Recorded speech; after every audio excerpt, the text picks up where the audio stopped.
Bienvenidos a todos a este nuevo encuentro en la Cumbre Internacional We Connect Diabetes organizado por Cuidar en este 2021. Quiero darle la bienvenida a quienes nos van a estar acompañando en este espacio. Ellas son Eugenia Sequeira, ella es licenciada en Trabajo Social, diplomada en Educación en Diabetes y Riesgo Cardiovascular por la Universidad Nacional del Nordeste, es docente de la Facultad de Ciencias Sociales de la Universidad Nacional de Córdoba y actualmente trabaja en la División de Servicio Social en el Hospital de Niños de Córdoba, siendo referente del programa de atención interdisciplinaria de niños, niñas y adolescentes con diabetes. Y también tenemos a María Laura Macías, ella es licenciada en Psicología, especialista en Psicología Clínica y es integrante del programa de diabetes del Hospital de Niños de la Santísima Trinidad de Córdoba y también autora de libros psicoeducativos para personas con diabetes. Hola Eugenia, María Laura, bienvenidas, ¿cómo están? Hola Estefanía, ¿cómo estás? Hola, ¿cómo estás? Qué gusto tenerlas acá con nosotros. Bueno, nada, yo no digo nada más, les dejo el espacio a ustedes para, bueno, estar acá escuchando atentamente todo lo que tienen para contarnos. Muchas gracias Estefanía por la presentación y por la invitación. Por favor, un placer. Bueno, muchísimas gracias. Muy buenas tardes para todos. Bueno, con Euge queremos compartirles en este simposio algunos conceptos o algunas ideas sobre cómo la familia, los vínculos y la tecnología pueden ser aliados en el tratamiento de la diabetes. Y elegimos esta imagen de este círculo para que comencemos pensando entre todos cómo vivimos y dónde vivimos con nuestra diabetes. Fíjense, en el centro del círculo está la persona que tiene diabetes.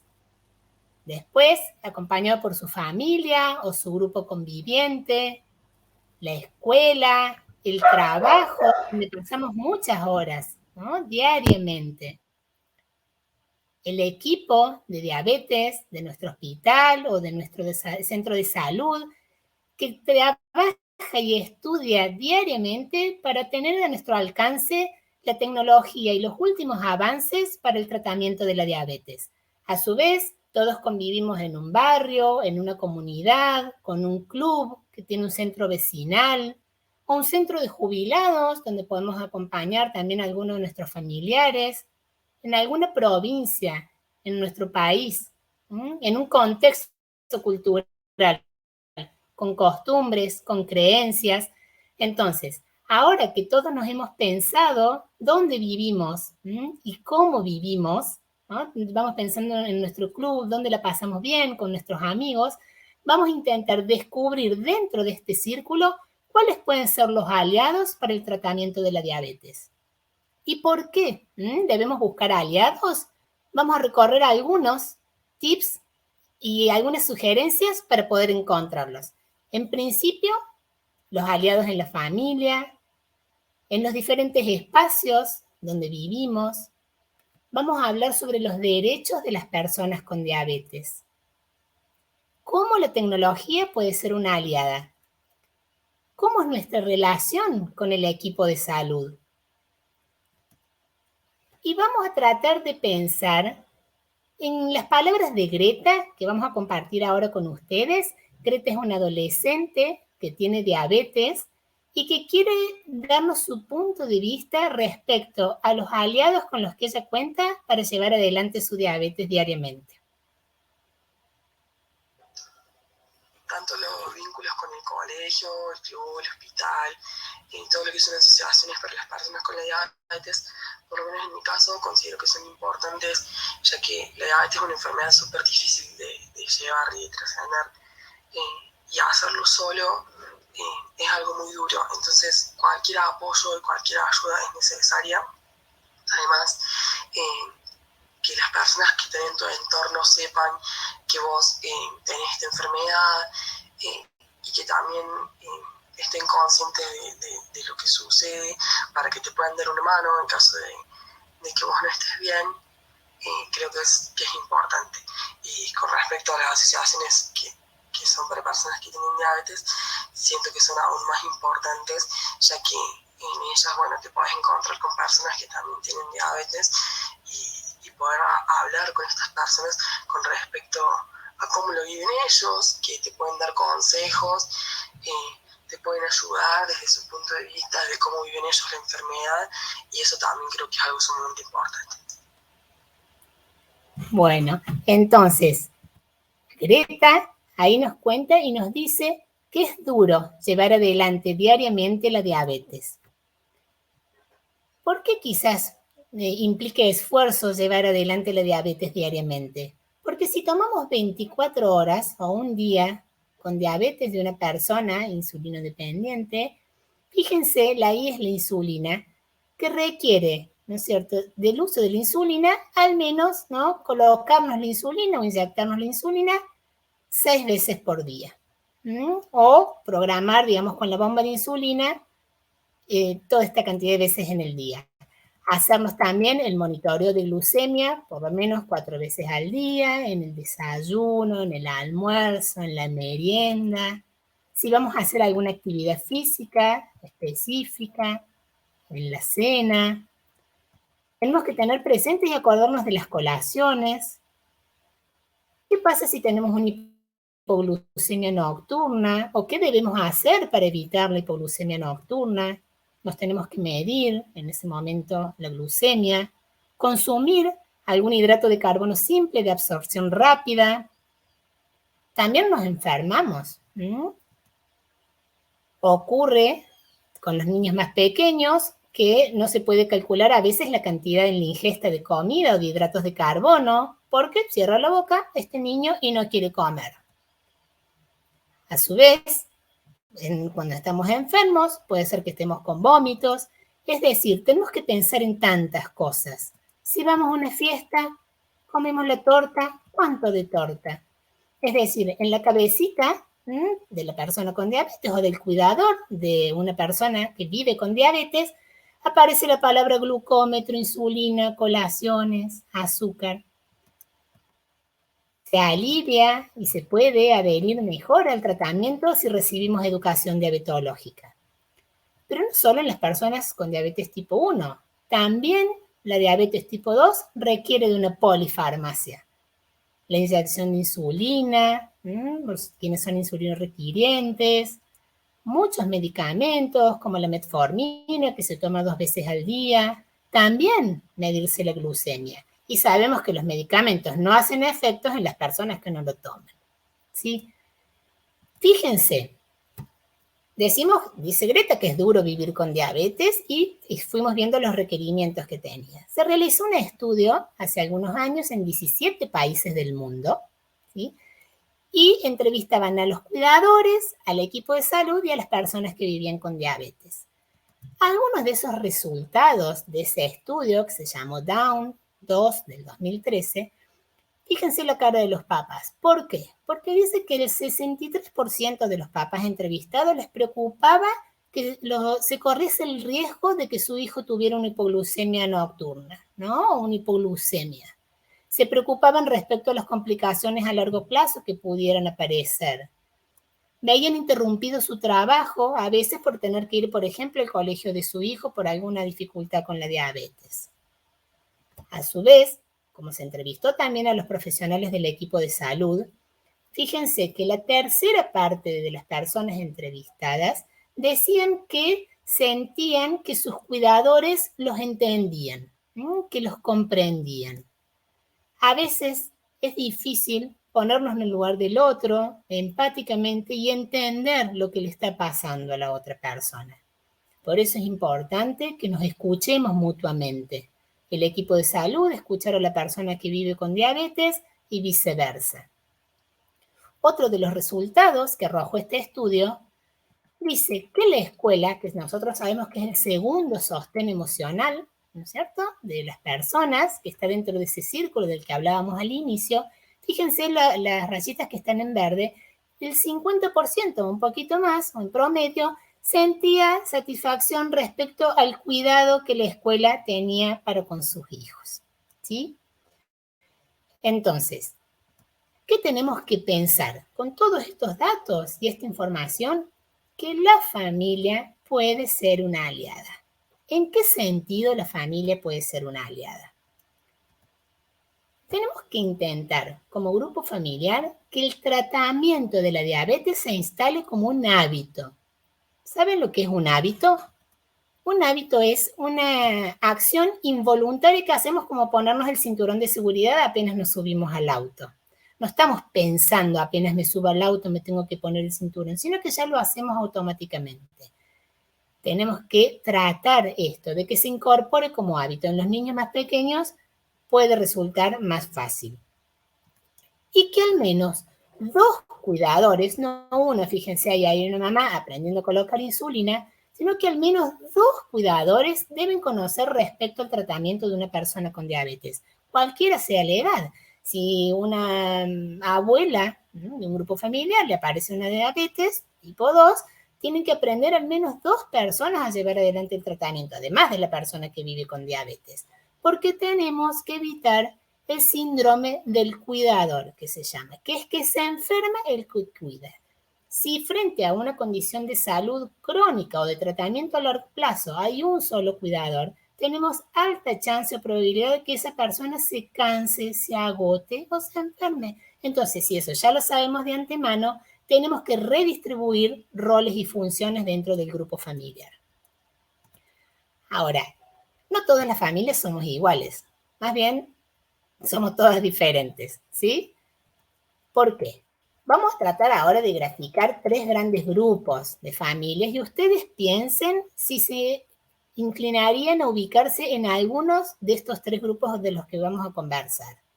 Las familias sobreprotectoras, que son temerosas, que evitan el peligro, que son muy emocionales. O familias buscadoras de éxito muy exigentes, ¿no? Que le dice, vaya y haga todo, nada lo va a frenar, tiene que lograr todo lo que se proponga, absolutamente todo, sea cual fuera el costo. O familias armónicas que incorporan la diabetes a su vida cotidiana. ¿Se pensaron dentro de alguno de esos grupos familiares? Bueno, quizás no. ¿Por qué? Porque a veces podemos tener un poquito de cada una de estas familias, ¿sí?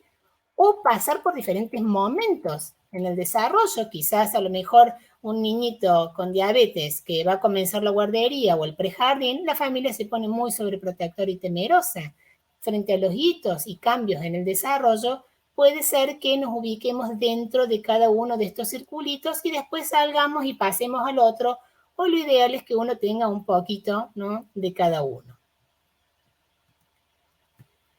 ¿Qué ocurre con la familia a lo largo de la vida de una persona con diabetes? Cuando se es pequeño, fíjense, la familia ocupa un lugar preponderante, es decir, los padres o los cuidadores son monarcas, resuelven absolutamente todo, ¿no? Y el círculo del paciente está más pequeñito. A medida que va creciendo, en el pasaje durante la pubertad, durante la escuela primaria, la persona que vive con diabetes va teniendo mayor autonomía y una participación más activa en su tratamiento. Se monitorea la glucemia, se inyecta solito la insulina, aprende a manejar la bomba de insulina y llega un momento en la adolescencia donde ese niño que es ejecutor de su tratamiento y el adulto ha sido supervisor, pasa a ser socio el adolescente del cuidador y comienzan las negociaciones. ¿A qué hora vas a volver de la fiesta? ¿A qué hora vas a volver de bailar? Si volvés a las 6 de la mañana, ¿qué dijo tu médica? ¿Que era mejor que te inyectaras, que te usaras tantos bolos, que desayunaras y después te fueras a dormir? No sé, la indicación que dé su médico. Pero se comienza a negociar. Ya en el adulto joven, la persona que tiene diabetes ocupa un lugar preponderante, pero fíjense que el globito celeste de la familia siempre está, no desaparece, por más que la persona sepa llevar adelante su tratamiento. En pediatría, el paciente es la familia o el grupo conviviente. Y yo le agregaría quizás a este gráfico un cuarto gráfico, que sería quizás ya en la senectud o en la tercera edad o en el adulto mayor, como ustedes quieran llamarle, aparece una imagen parecida al de la niñez, donde la familia tiene que tener un lugar nuevamente preponderante, porque la persona con diabetes quizás tiene alguna dificultad cognitiva o algún deterioro cognitivo o visual, entonces para inyectarse insulina depende de otro, Entonces, este es un proceso paulatino, ¿sí? Que va modificándose, ¿no es cierto? El adulto que es consultor, quizás de ese hijo que le consulta algo sobre su diabetes, ¿no? Si a su vez tiene su padre con diabetes, va a tener un lugar preponderante, quizás de monarca, como frente a los niños pequeños. Bueno, hasta acá, entonces, dentro del círculo del inicio, hablamos del círculo celeste donde está la familia.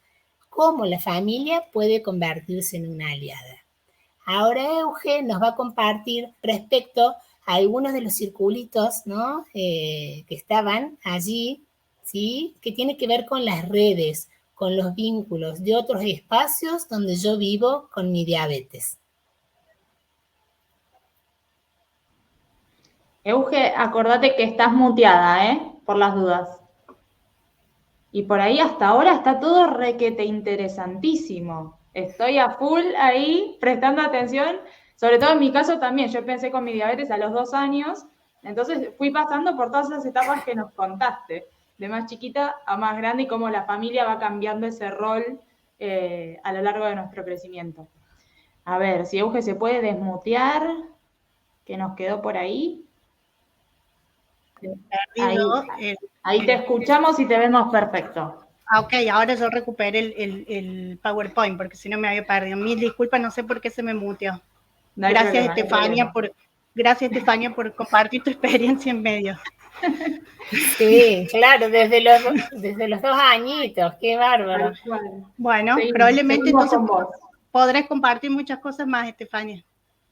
Bueno, como decía María, entonces decíamos que la familia se constituye una aliada en el tratamiento de la diabetes, pero también existen otros espacios donde podemos construir redes que se pueden constituir aliados en el tratamiento de la diabetes. Y cuando nosotros hablamos de redes, lo pensamos mucho esta palabra, no nos estamos refiriendo a las redes sociales de Internet, que es lo que comúnmente ahora, cuando hablamos de redes, rápidamente nos referimos a eso, sino a los vínculos que vamos estableciendo por los distintos espacios donde vamos transitando nuestra vida cotidiana y donde interactuamos con otros.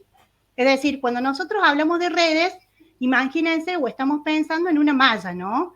En hilos que se entrecruzan, en este caso en vínculos entre personas que se entrecruzan y que pueden cumplir funciones de sostén y apoyo, ¿no? Y nos pueden acompañar en este transitar con diabetes. El primer espacio, que ya lo dijo María, es la escuela, ¿no? Que es un espacio de socialización, que es el principal espacio de socialización después de la familia, ¿no? La escuela es el primer lugar donde nosotros aprendemos a interactuar con otros, cómo interactuar con otros por fuera de la familia. Y es un espacio donde los chicos y las chicas pasan mucho tiempo de su día, ¿no? Por eso es importante construir en las escuelas redes de apoyo, ya sea entre los compañeros, con los papás y las mamás, con los docentes y con los directivos. Otro lugar de contención son los clubes deportivos, ¿no? Mucha gente, los chicos, las chicas, incluso los adultos pasan tiempo en los clubes, incluso las actividades que hacen en los clubes se vinculan mucho con sus proyectos personales y hasta determinan la dinámica de funcionamiento, ¿no? ¿Vieron esto de vamos a entrenar los lunes y miércoles y jugamos todos los sábados? Se establecen vínculos significativos en los clubes, compartir viajes, compartir experiencias, por lo tanto también pueden ser redes de contención y apoyo, cumplir esta función. La familia extensa, nosotros les decimos familias extensas a los que no son papá y mamá, ¿no? A los hermanos, a los primos, a los sobrinos, a los nietos, a los abuelos, ¿no? Estos miembros de la familia extensa que a veces están muy presentes en la diaria, ¿no? ¿Cuántos abuelos cuidan a los nietos? Y esperemos que después los nietos cuiden a los abuelos, son también sostén para el tratamiento. Es importante también que podamos construir relaciones de contención con nuestro equipo de salud, que sobre eso va a profundizar más adelante María. Y por último, las asociaciones, las asociaciones de personas que viven con diabetes o de familiares de personas que viven con diabetes. Estos espacios brindan una especial contención, ¿no? Porque nos da la oportunidad de intercambiar la experiencia con otro que le pasa lo mismo que a mí, ¿no? Que está transitando la misma experiencia que estoy transitando yo y que por lo tanto tiene un tipo de empatía muy particular y especial, ¿no? Puede entender de otra forma lo que a mí me pasa y lo que yo siento. Otro ámbito donde podemos generar redes de apoyo y sostén son en los campamentos educativos recreativos. Supongo que muchos de ustedes habrán participado, espero que así sea, y si no lo han hecho, los invitamos a participar porque son experiencias muy enriquecedoras. En estos campamentos que organizan, generalmente los organizan las asociaciones, podemos encontrar espacios específicos de educación diabetológica, que en estos espacios de educación diabetológica se da un tipo de educación que para nosotros es muy importante y de alto impacto, que es la educación entre pares, ¿no? Esa educación que está atravesada por la horizontalidad, no hay uno que enseña y el otro que aprende o que sabe más, sino que cada uno, a partir de su propia experiencia, que es personal y única, construye un aprendizaje que puede compartir con otros. Además, la participación en los campamentos nos anima a participar en el tratamiento, por lo tanto promueve la autonomía, ¿no? A veces los que han ido a los campamentos habrán visto que antes de ir al campamento, por ejemplo, nos ha pasado a nosotros que hemos organizado, no se colocaban insulina solitos, y después del campamento empezaron a colocarse insulina, ¿no? Y tiene que ver con esto de pensar, bueno, si ese otro que le pasa lo mismo y tiene la misma edad lo hace, ¿por qué yo no lo haría, ¿no? Además, son espacios de recreación y de disfrute, de juego, y son espacios también donde construimos nuevos vínculos. A pesar de que suelen ser pocos días, 2 o 3 días, son días intensos donde se establecen vínculos que muchas veces perduran en el tiempo, incluso con los años sigue habiendo contacto entre las personas que participaron de un mismo campamento. Aumenta la independencia y la autoestima, y además todo dentro de un entorno seguro. Entonces, otro aliado en el tratamiento de la diabetes es, en esos espacios donde vamos transitando la vida cotidiana, construir redes, es decir, estas mallas, estos hilos, estos vínculos, que cumplen una función de sostén y contención. Otro aliado para el tratamiento de la diabetes es el acceso a la cobertura de salud, ¿no? Es decir, algo básico, tener el insumo, los insumos para llevar adelante el tratamiento. Y parece muy básico, pero a veces no logramos tener el acceso a la cobertura como corresponde. Todo país, o toda región, o toda provincia, tiene un marco normativo que nos protege, ¿no? Que regula y establece nuestros derechos. En el caso de Argentina, el derecho a la salud tiene jerarquía constitucional y además está incluido en los tratados internacionales de derechos humanos. Tiene también regulación en nuestro Código Civil y Comercial actualmente.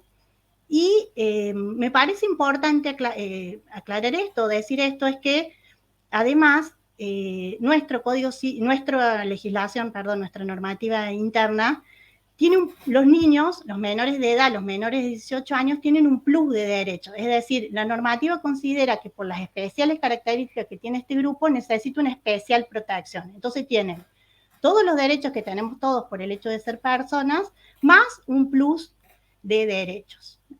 Respecto de la diabetes, específicamente la legislación, hay 2 leyes, que creo que me acuerdo los nombres, pero si no me acuerdo, pero es la 27753, que fue sancionada en 1989, y que después fue actualizada en el 2013 con la 26914. Esas 2 leyes regulan específicamente los derechos de las personas con diabetes, ¿no? Y entre las cosas que señalan las leyes, establece un montón de derechos que tienen las personas con diabetes, entre otros el acceso al 100% de la cobertura de los insumos que le indica su médico de cabecera. Es muy importante que esta normativa que está vigente permite incluir los avances farmacológicos y tecnológicos, ¿no? Nosotros lo que vemos en la realidad, y supongo que ustedes también lo verán, es que los avances en la tecnología van mucho más rápido que las modificaciones normativas, ¿no? Entonces empiezan a salir muchas cosas nuevas que la normativa todavía no ha terminado de regular. De hecho, como esto se ha visto, y las asociaciones así lo pidieron, expresamente en la modificatoria última se dice que cada 2 años debe actualizarse la ley de manera de incorporarse los avances tecnológicos. Esto, no obstante, no es un fundamento para negar cobertura de tecnología, ¿no? Digamos, porque ya la ley dice que hay que cubrir 100% de la cobertura de los insumos que indique el médico de cabecera. Porque esto hace que muchas veces, para acceder a la tecnología, ahí ven el caminito ustedes, tengamos como muchos obstáculos, ¿no? Es decir, que cuando vayamos a presentar un papel nos piden otro y después nos piden otros. No obstante, la misma ley nos proporciona una serie de garantías, ¿no? Garantías jurídicas, les decimos nosotros, que nos permiten ir sorteando los obstáculos que vamos encontrando en el logro de obtener esa cobertura de salud que sea lo más integral posible. Ya sabemos que cada obra social tiene su proceso y su procedimiento interno, o sea, su vía administrativa. También sabemos que existe en Argentina la Superintendencia de Servicios de Salud, que es la institución que controla el funcionamiento de las obras sociales y a la que yo puedo ir a hacer el reclamo si considero que se me está vulnerando un derecho. Y si esta vía interna no tiene resultados, existe la posibilidad de acceder a la justicia, ¿no? Es decir, hacer un reclamo ante el Poder Judicial.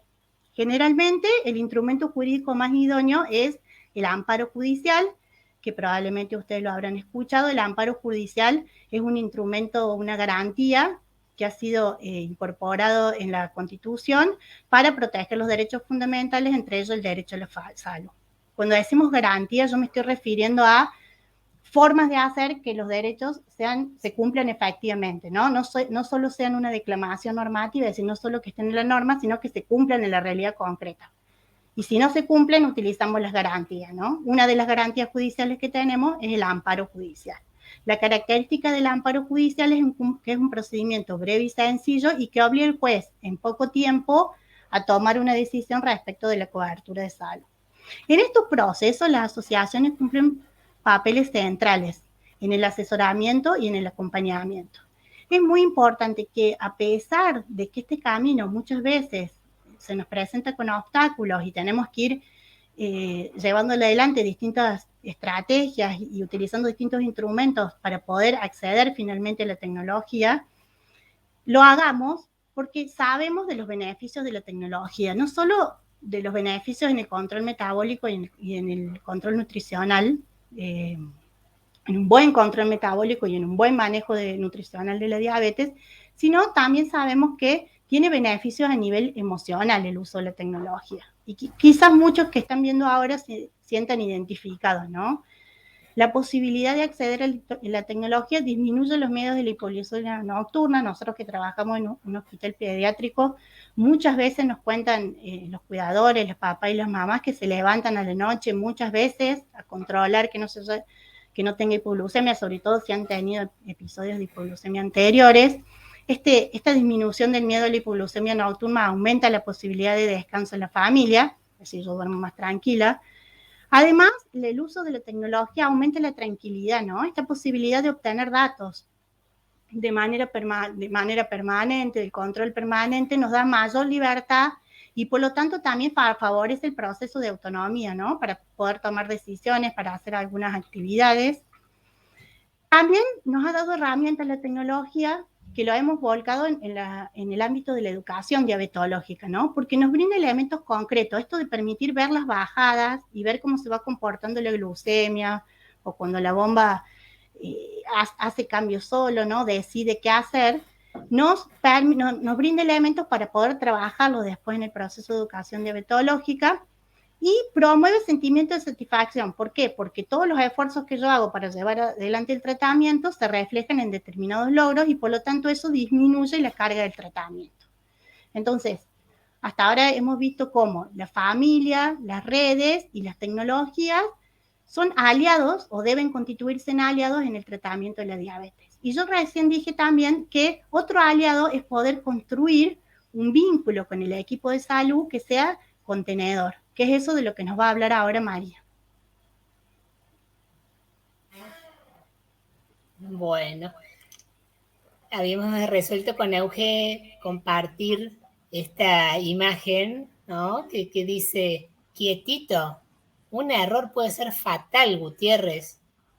López, doctor, soy López, dice el paciente.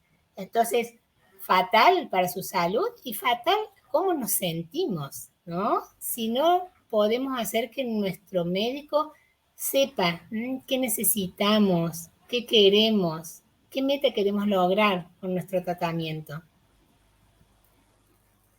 Fíjense, este es un equipo de salud, este es nuestro equipo de salud del hospital, es un equipo interdisciplinario. ¿Por qué? Porque está formado por muchas disciplinas, ¿no? Como psicopedagogía, la escuela hospitalaria, porque un niño o niña, un adolescente que está internado más de 15 días en un hospital tiene derecho a acceder a la educación. Y si no puede ir a la escuela porque su situación de salud no se lo permite por un tiempo prolongado, por un tratamiento prolongado, la escuela va al domicilio de esa persona. Entonces, trabajo social, dijimos, psicología, nutrición, enfermería, el médico diabetólogo, pero todos al trabajar en interdisciplina hablamos un lenguaje común. Es decir, si consulta un grupo familiar porque el niño tienen que ir a buscarlo al colegio todos los días porque, qué sé yo, no sé, se siente mal, no se siente triste y lo que ocurre es que no puede compartir en el recreo la merienda con sus compañeros porque a él no lo dejan acceder a la cantina del colegio, que eso es un motivo de consulta muy frecuente.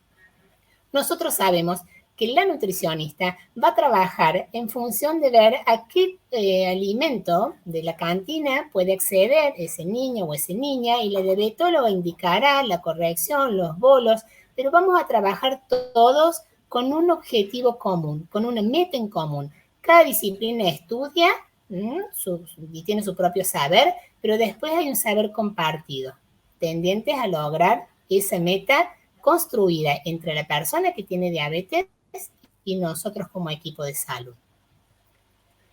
Fíjense, respecto a esta relación con el equipo de salud, el estudio que les contábamos al inicio, el estudio Down, dice que cuando entrevistan y les hacen la encuesta, a las personas que tienen diabetes, 1/3 de ellos dicen, mi médico me pide opinión sobre mi tratamiento. Cuando les preguntan a los médicos, casi el doble dicen, no, pero nosotros les pedimos opinión a las personas sobre su tratamiento. Entonces, ¿qué puede ocurrir? Un problema de comunicación, una dificultad en la comunicación, ¿sí? Así como nos pasó recién con esta cuestión de conectarnos y estar muteados y que yo a Estefanía no le respondí inmediatamente y a lo mejor Estefanía esperaba mi respuesta y Euge respondió, hay dificultades en la comunicación por diferentes razones. Tenemos que ver la que está a nuestro alcance, que es la humana, la del vínculo con el otro. Y fíjense, hicieron un experimento en una clínica en Canadá con 24 jóvenes con diabetes tipo 1 y había una consulta conjunta entre el médico, el enfermero y una nutricionista. Durante esa consulta, a los jóvenes se les dieron 7 consejos. Piensen ustedes, van a la consulta y les da 7 consejos el profesional. No sé, que se haga tal análisis, que compre tal medicamento, que camine 20 cuadros por día. 7 consejos. Cuando sale de la consulta, cada uno de los jóvenes, cuando salen, se les pregunta, ¿qué recordaban? ¿Y qué les parece? ¿Cuántos recordaban de esos 7 consejos? En promedio, 2. Solo 2. Algunos recordaban cosas que nunca se le dijeron. Y más de la mitad sintieron que no aprendían nada nuevo. Entonces, ¿puede pasarnos eso? ¿Les puede pasar eso? Claro que sí. Claro que sí, porque a veces el profesional dice, bueno, yo cuando venga Juan quiero decirle estas 7 cosas. Ahora, ¿qué quiere saber Juan? ¿Qué necesita Juan? Pero ¿qué pasa? A veces no lo escuchamos a Juan. ¿Por qué? Juan va a la consulta y lleva en su cabecita 4 preguntas. Dice, cuando vaya al doctor le hago 4 preguntas. Pero la consulta solo acaba formulando 1 o 2 preguntas. ¿Por qué? Porque cuando Juan empieza a hablar, inmediatamente el profesional lo interrumpe. Quizás por falta de tiempo, quizás porque está atrasado. ¿Saben ustedes cuánto tiempo transcurre, según este estudio que han hecho, hasta que el profesional interrumpe a la persona que consulta, hasta que lo interrumpen a Juan? ¿Qué piensan? ¿Cuánto tiempo? Entre 12 y 23 segundos. Entonces, nosotros que íbamos con 4 preguntas, porque la consulta es una oportunidad para preguntar, para saber sobre uno mismo. A veces, nosotros lo vemos diariamente en el hospital, muchas familias vienen temerosos, dicen, me va a retar, no quiero ir al turno, voy a esperar mejorar la glicosilada, mejorar el tiempo en rango para ir a la consulta. No, acá tiene que haber un intercambio y ver cuál es la dificultad que tienen, por lo cual no pueden llegar al tiempo en rango o tener determinada hemoglobina glicosilada o determinado peso, depende qué es lo que quieran lograr. Entonces, frente a esta situación, pensamos que algunos de estos tips pueden colaborar. En primer lugar, como decía Euge, formar una alianza terapéutica. Alianza terapéutica es una alianza que nos va a hacer bien, que va a ser terapéuticamente favorable para nosotros.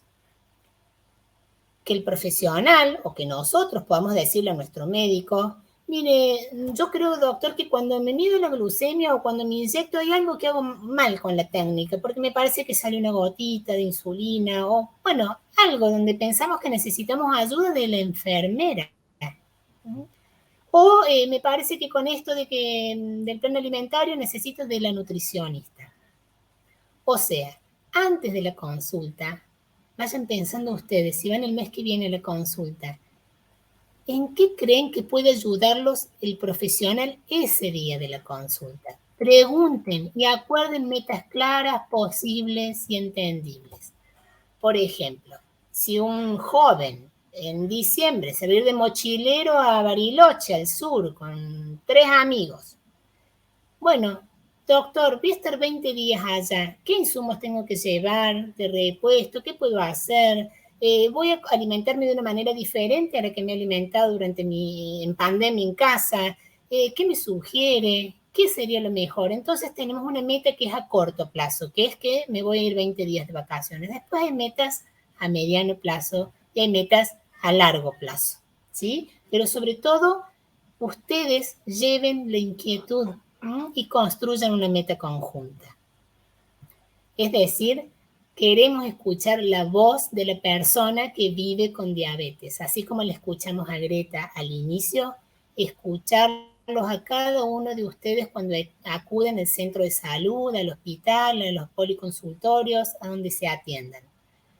Estos niños dicen, cuando me internan me ponen suero, me sube la diabetes, ¿no? Por decir su glucemia, me tengo que cuidar con la comida. Otro dice, no me gusta tener diabetes, no me gusta ponerme insulina. Y fíjense lo que dice el último. Me gustaría vivir una vida normal, pero con mi diabetes, aunque sin psicólogos. Se los digo yo que soy psicóloga, pero algunos niños no quieren eso. Entonces hay que buscar el modo, ¿no? Y rodeos y caminitos y circuitos para poder ayudarlos. Ellos, ¿no? Los pacientes, las personas que consultan en nuestro hospital o en el centro de salud, requieren de nuestra habilidad para ver qué disciplina es la que necesita en ese momento o las disciplinas de las que necesita para poder llevar adelante su diabetes.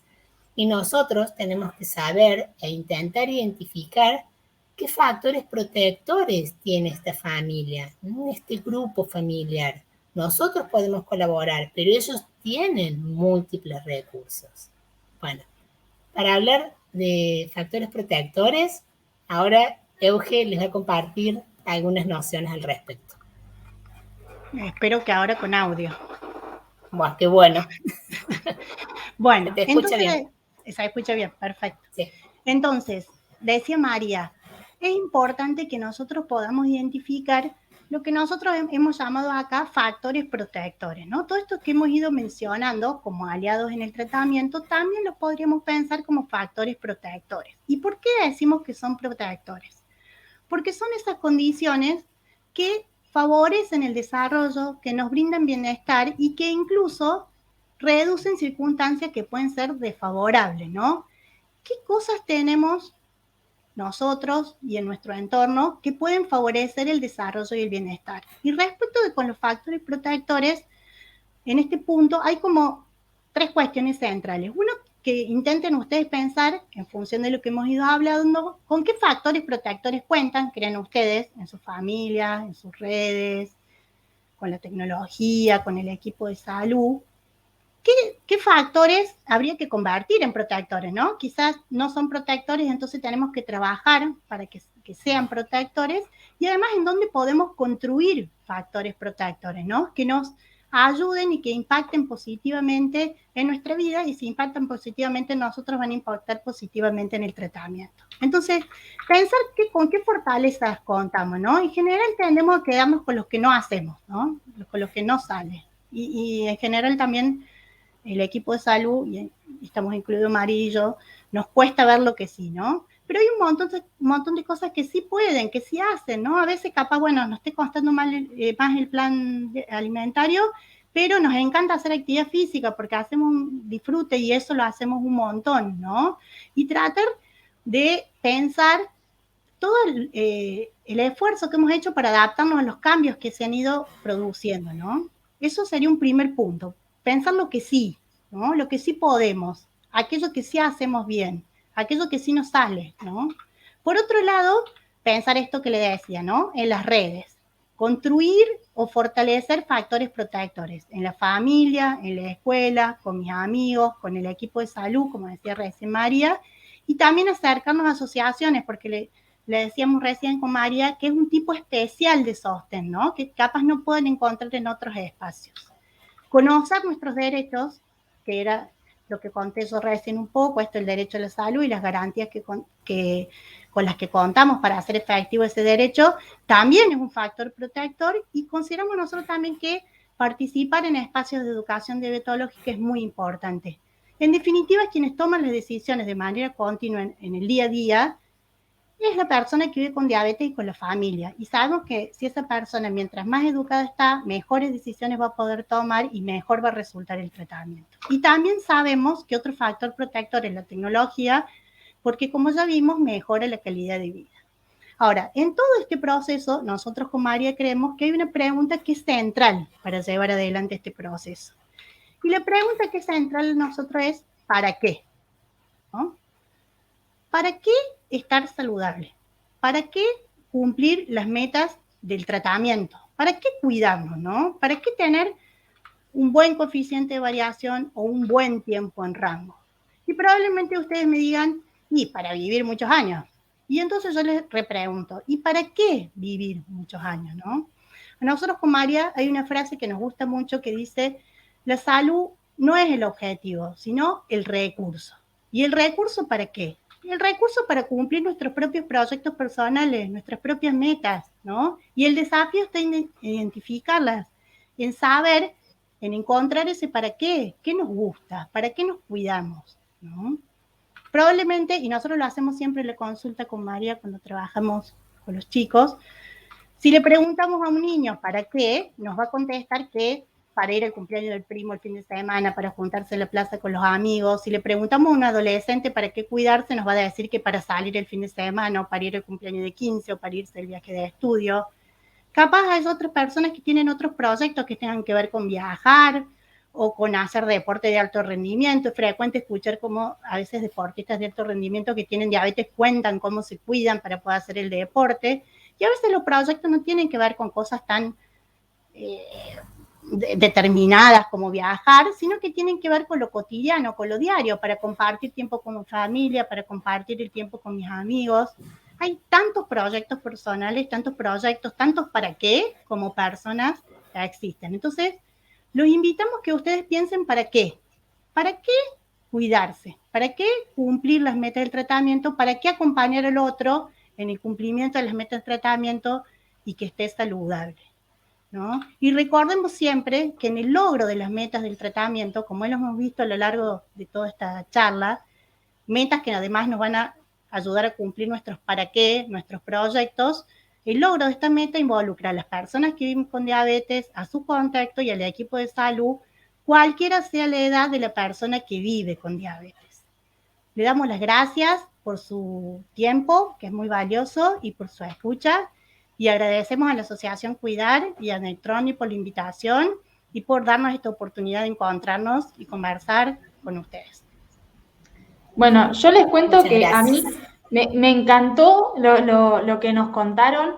En un montón de cosas me sentí identificada, como ya les dije, y creo que muchos de los que están del otro lado se van a sentir identificados. En el para qué, creo, mi respuesta cuando lo dijiste fue para ser feliz, ¿no? Porque en definitiva, todos los proyectos que uno pueda tener, primero tenemos que ser felices, estar contentos y estar cómodos con eso. Y por último, también un gracias muy grande también pensé a nuestras familias, porque cuando somos chiquititos nosotros no tenemos mucha idea de qué está pasando, solo alguien nos aplica insulina, nos medimos la glucemia, bueno, en fin, así que un gracias enorme a nuestras mamás, papás, abuelos, hermanos, tíos, a todos los que están cerca y nos dan una mano, que después, como contaba María antes, ¿no? Ese círculo va cambiando de tamaño, pero siempre están ahí al costado acompañándonos en este camino. Así que, nada, muchísimas gracias a ustedes por estar acá con nosotros, acompañándonos, formando parte de esta Cumbre Internacional We Connect Diabetes de Cuidar. Fue realmente un gusto y un placer enorme escucharlas, aprender y nada, enriquecernos de todo lo que nos trajeron y nos contaron. Muchas gracias, Estefanía. Muchas gracias, Estefanía. Gracias. Gracias. Un placer enorme. Bueno, ¿y qué más les puedo decir? En primer lugar, agradecer fuertemente a Medtronic, que por ser patrocinador oficial de esta cumbre y obviamente por hacer posible también este espacio, y a todos los que están del otro lado, como siempre les digo, a seguir conectados, a cuidar y a esta cumbre porque hay mucho, mucho más. Así que sigan ahí, sigan viendo todo el contenido que tenemos para ustedes.